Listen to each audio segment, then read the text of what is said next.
11장 백성이 자신들의 고단한 삶을 두고 불평하기 시작했다. 하나님께서 그 불평을 들으시고 진노를 발하셨다. 하나님께로부터 불이 타올라 진 바깥 경계를 불태웠다. 백성이 모세에게 소리쳐 도움을 청했다. 모세가 하나님께 기도하자 불이 꺼졌다. 하나님의 불이 그들을 향해 타올랐기 때문에 그곳의 이름을 다베라, 불사름라고 했다. 백성 가운데 있던 어중이 떠중이 무리가 탐욕을 품자 이윽고 이스라엘 백성도 울며 불평을 터뜨렸다. 어째서 우리는 고기를 먹을 수 없는 거지? 이집트에서는 오이와 수박, 부추와 양파와 마늘은 말할 것도 없고 생선까지 공짜로 먹었는데 말이야. 여기에는 맛있는 것이 하나도 없다. 우리가 먹을 것이라고는 온통 만나뿐이다. 만나는 씨앗 모양이었고 겉은 송진처럼 반들반들했다. 백성이 돌아다니며 그것을 모아서 맷돌에 갈거나 절구에 넣어 곱게 빻았다. 그런 다음 냄비에 넣어 익힌 후에 빚어서 과자를 만들었다. 그 맛은 올리브 기름에 튀긴 과자 맛 같았다. 밤에 이슬이 진 위에 내리면 만나도 함께 내렸다. 모세는 온 집안이 저마다 자기 장막 앞에서 울며 불평하는 소리를 들었다. 하나님께서 크게 진노하셨다. 모세는 사태가 심각하다는 것을 깨달았다. 모세가 하나님께 아뢰었다. 어찌하여 저를 이렇게 대하십니까? 제가 이런 대접을 받을 만한 일을 하나님께 한 적이 있습니까? 제가 이들을 낳았습니까? 제가 이들의 어미라도 된다는 말입니까? 어찌하여 이 백성의 무거운 짐을 저에게 지우십니까? 왜 저에게 아이를 품은 어미처럼 이들을 안고 다니라고 하십니까? 어찌하여 이들의 조상에게 약속하신 땅에 이르기까지 이들을 안고 가라고 하십니까? 이 백성이 모두 고기가 먹고 싶으니 고기를 주십시오 하며 불평하는데 이들에게 줄 고기를 제가 어디서 얻을 수 있겠습니까? 이 일은 저 혼자 할 수 있는 일이 아닙니다. 이 백성을 모두 안고 가는 것은 너무나 버거운 일입니다. 저를 이리 대하시려거든 차라리 죽여주십시오.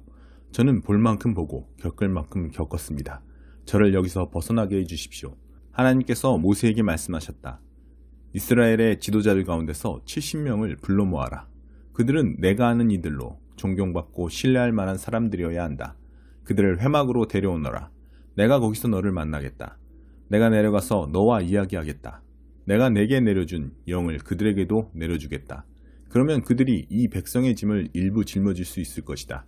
너 혼자 그 짐을 다 짊어지려고 애쓰지 않아도 될 것이다. 너는 백성에게 이렇게 일러주어라. 너희 자신을 거룩하게 구별하여라. 고기를 먹게 될 내일을 위해 준비하여라. 너희는 하나님에게 고기를 원합니다. 고기를 주십시오. 이집트에서도 이보다 더 잘 살았습니다 하고 불평했다. 하나님이 너희의 불평을 들었으니 너희에게 고기를 주겠다. 너희는 고기를 먹게 될 것이다. 너희는 고기를 하루만 먹고 말 것이 아니다. 이틀이나 닷새나 열흘이나 20날도 아니다. 한 달 내내 먹게 될 것이다. 콧구멍에서 고기 냄새가 날 때까지 먹게 될 것이다. 고기 이야기만 나와도 구역질을 할 만큼 고기에 질리고 말 것이다.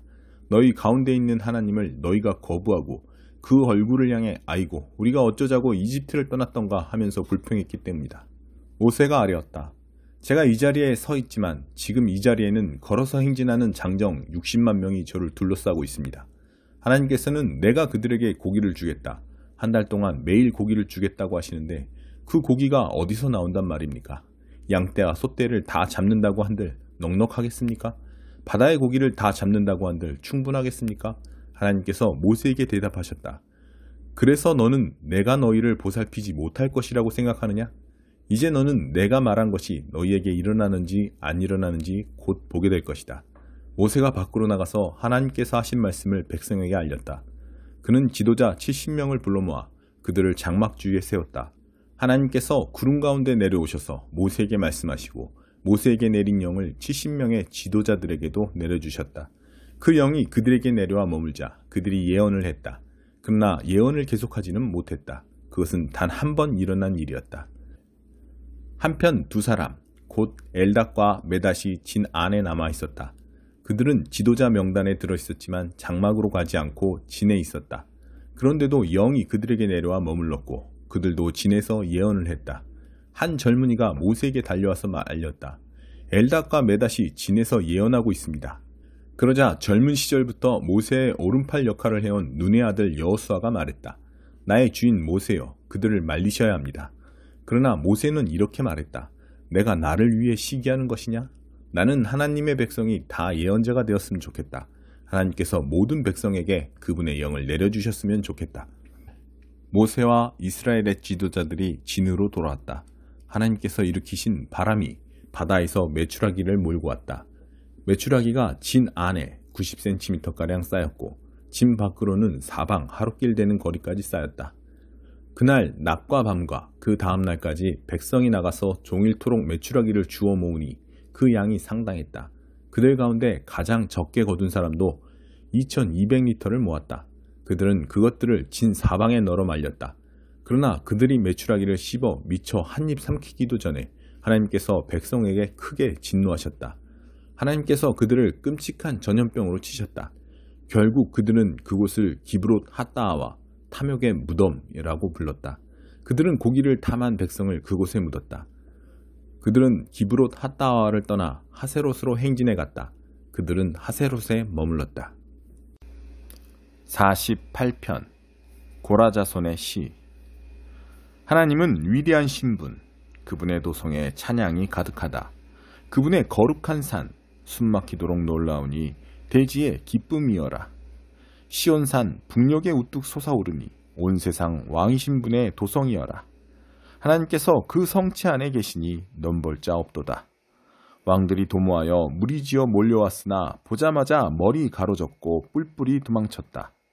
해산하는 여인처럼 고통으로 몸을 바싹 구부렸구나.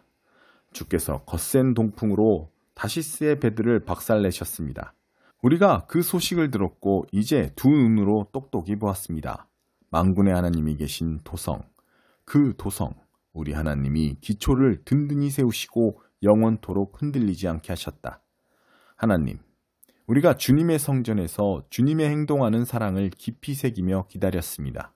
하나님, 원근각처 주님의 이름이 불리는 곳마다 할렐루야가 연달아 터져나옵니다. 주님 두 팔에 행동하는 선하심이 가득합니다. 시온산아 기뻐하여라. 유다의 딸들아 기뻐 춤춰라. 그분께서 친히 말씀하신 대로 이루신다. 시온을 돌며 그 크기를 재어보고 그 망대들을 세어보아라. 그 성벽 오래도록 눈여겨보며 그 성체 끝에 올라보아라. 그러면 다음 세대에게 하나님의 이야기 낱낱이 들려줄 수 있으리라. 마지막 때까지 영원토록 이끄시는 우리 하나님의 이야기를. 이사야 1장. 아모스의 아들 이사야가 유다왕 우시야, 요담, 아하스, 히스기야의 제2기간에 유다와 예루살렘에 대해 본 환상이다. 하늘아 땅아 너희 배심원들아 하나님의 진술에 귀를 기울여라. 내게 자식들이 있다. 애지중지 키운 자식들이다. 그런데 그들이 내게 등을 돌렸다. 소도 제 주인을 알아보고 노새도 제게 먹이 주는 손을 알아보는 법이건만 이스라엘은 그렇지 못하다. 내 백성은 도무지 알지 못한다. 아, 이 무슨 꼴인가. 죄에 눌려 비틀비틀하며 하나님의 길에서 탈선한 낙오자들. 사악한 물의 배, 야만스런 패거리다. 내 백성이 저희의 하나님인 나를 떠났고 이스라엘의 거룩한 이인 내게 등을 돌렸다. 뒤도 돌아보지 않고 떠나가 버렸다. 한사코 고집부리는 너희, 내가 무엇을 할 수 있겠느냐. 자기 머리로 계속 벽을 들이받고 온몸으로 나를 거스르는 너희, 머리끝에서 발끝까지 어디 성한 곳 하나 없다. 온몸이 상처와 멍, 고름 흐르는 종기로 뒤덮였는데 치료도 받지 못하고 씻지도 못하고 붕대도 감지 못했다. 너희 땅은 황폐해졌고 너희 성읍들은 불타버렸다. 온 땅이 너희 눈앞에서 이방인들에게 짓밟혀 미개인들에게 결단 나버렸다. 딸 시온이 버림을 받았다. 막다른 골목에 다 쓰러져가는 폐가처럼, 인적 없는 곳에 초라한 판잣집처럼, 쥐들도 다 떠난 침몰하는 배처럼 되고 말았다. 만군의 하나님께서 얼마라도 생존자들을 남겨두시지 않았더라면 우리는 그야말로 소돔처럼 폐허가 되고 고모라처럼 망했을 것이다. 너희 소돔을 쫓아가는 지도자들아, 내 메시지에 귀를 기울여라. 너희 고모라를 쫓아가는 지도자들아, 하나님의 계시를 받아들여라. 하나님께서 물으신다. 이 정신없이 널려있는 재물은 다 무엇이냐? 번제물, 순양, 포동포동한 송아지들, 나는 이미 질리도록 먹었다. 황소, 어린 양, 염소들의 피도 지겼다. 대체 어디서 배워먹은 짓들이냐? 누가 내 앞에서 이리저리 뛰어다니고 이짓저짓거리며 예배 장소에서 이렇듯 소란을 피우라고 가르치더냐? 예배 신용놀이, 이제 그만 집어치워라. 가짜는 경건노름, 더 이상 참아줄 수가 없다. 달마다 열리는 회합, 주마다 돌아오는 안식일, 갖가지 특별 모임, 더는 못 참겠다. 이런저런 목적의 집회들, 나는 싫다. 정말 신물이 난다. 죄는 제대로 지으면서 경건을 떠버리는 너희가 지겼다. 이제 너희가 기도시어를 벌여도 나는 외면할 것이다. 아무리 오래, 아무리 크게, 아무리 자주 기도해도 나는 듣지 않을 것이다. 왜 그런지 아느냐? 너희가 사람을 찢어발겼기 때문이다. 너희 손에 피가 흥건하다. 집에 가서 씻어라. 너희 행실을 씻어라. 너희 삶에서 악행을 깨끗이 씻어내어 내 눈에 보이지 않게 하여라. 바르지 못한 일에 대해서는 아니오라고 말하여라. 선한 일을 배워 행하여라. 정의를 위해 일하여라. 낙오자들을 도와주어라. 집 없는 이들을 대변해 주어라. 힘없는 자들을 변호해 주어라. 하나님의 메시지다. 여기와 앉아라. 한번 끝까지 따져보자. 너희 죄가 피처럼 붉으냐? 눈처럼 새하얘질 것이다. 너희 죄가 주홍빛처럼 붉으냐? 양털처럼 하얘질 것이다. 너희가 순종하고자 하면 왕처럼 잔치를 즐기게 될 것이다. 그러나 완고하게 고집을 부린다면 너희는 개처럼 죽게 될 것이다. 그렇다. 하나님의 말씀이다. 오, 믿어지느냐? 순결했던 성읍이 창녀가 되었다.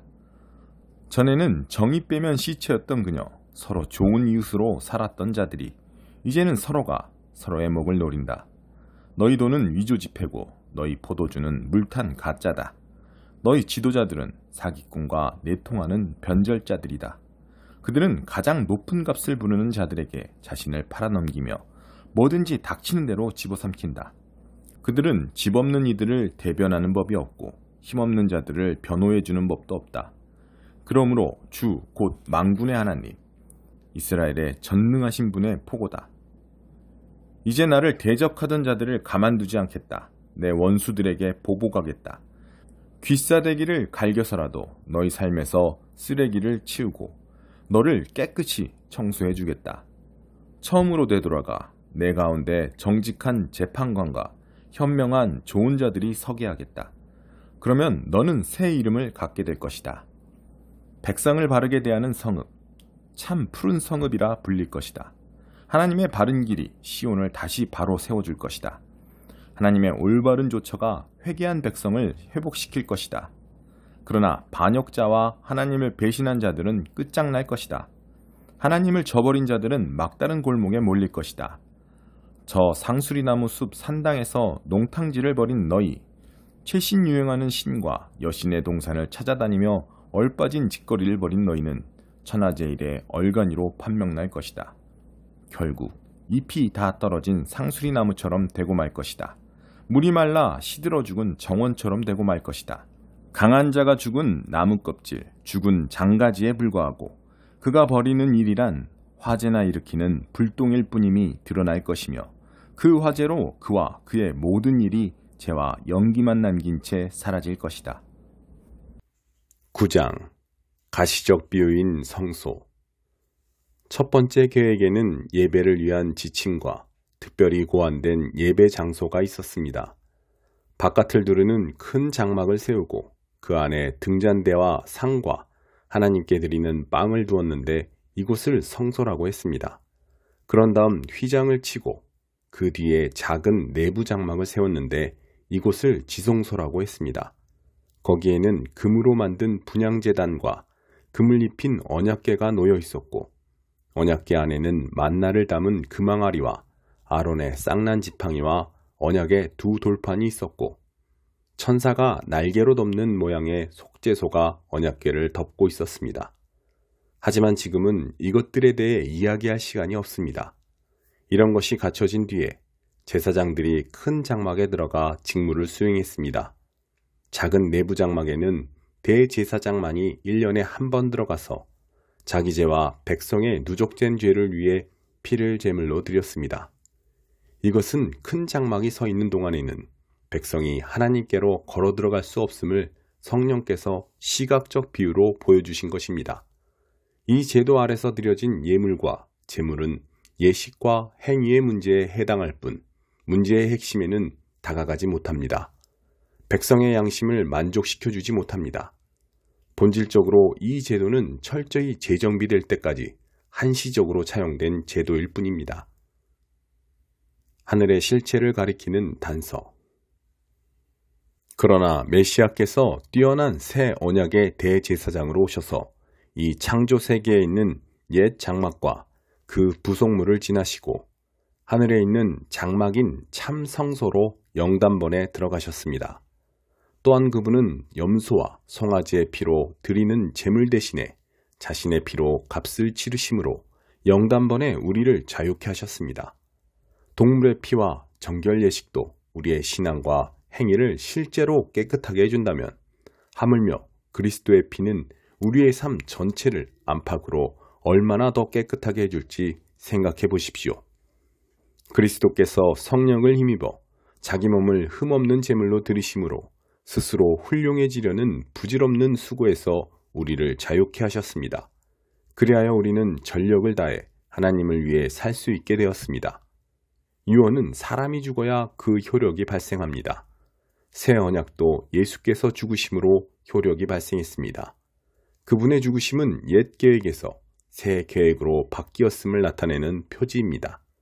이 죽음으로 인해 옛 의무조항과 그에 따르는 죄가 폐지되었고 상속인들은 자신들에게 약속된 영원한 유산을 받으라는 부름을 받았으며 그분께서 이 새로운 방식으로 하나님과 그분의 백성을 화해시키셨습니다. 첫 번째 계획을 실행에 옮기는데도 죽음이 필요했습니다. 모세는 율법계획, 하나님의 유언의 조항들을 전부 낭독한 뒤에 엄숙한 예식을 진행하며 제물로 바쳐진 동물의 피를 취해 언약 문서에 뿌리고 그 언약의 수혜자인 백성에게도 뿌렸습니다. 그런 다음 이것은 하나님께서 명하신 언약의 피입니다 라는 말로 그 효력을 확증했습니다. 그는 예배 장소와 그 안에 있는 모든 비품에도 똑같이 했습니다. 모세는 백성에게 이것은 하나님께서 여러분과 세우신 언약의 피입니다 라고 말했습니다. 사실 유언에 담긴 모든 내용의 효력은 죽음에 달려 있습니다.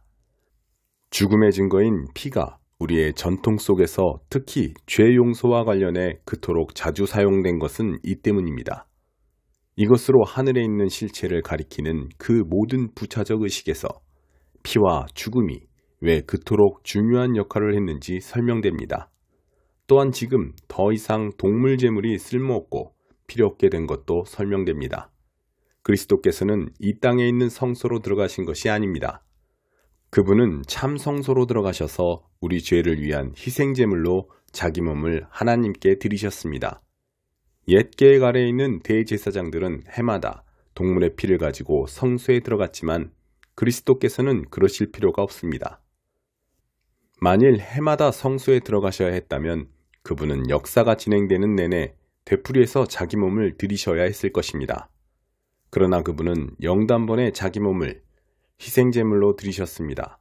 다른 모든 희생제물을 대신해서 자기 몸을 드리심으로 죄에 대한 최종 해결책을 내놓으신 것입니다. 누구나 한 번은 죽으며 그 후에는 자기 삶의 결과와 마주해야 합니다. 그리스도의 죽으심도 단 한 번 일어난 사건이지만 죄를 영원히 제거하는 희생제물로 죽으신 것입니다. 그러므로 그분께서 다시 나타나실 때 그분을 뵙기 원하는 이들이 맞게 될 결과는 다름 아닌 구원입니다.